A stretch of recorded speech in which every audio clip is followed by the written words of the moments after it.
ពេលក្របាត់មិត្តភ័ក្តិពេលក្រគេមិនរាប់រយយើងពេលក្រអ្នកដែលមើងងាយយើងគឺបងប្អូនយើង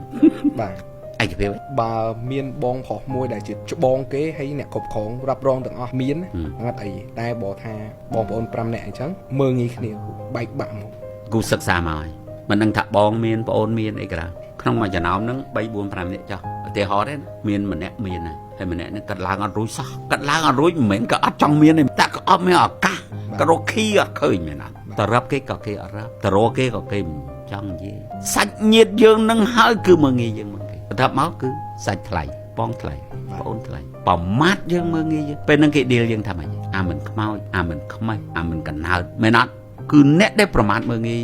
យើងដំបូងបំផុតនៅពេលដែលយើងក្រគឺសាច់ញាតិយើងគឺសុំតនេអាភាកតិចណាស់ដែលចេះជួយគ្នាឧទាហរណ៍ថាមាន5នាក់មាន3នាក់ល្អ2នាក់អន់ចេះយុទ្ធយងនេះមិនងាយមានទេច្រើនតែជន់ថែម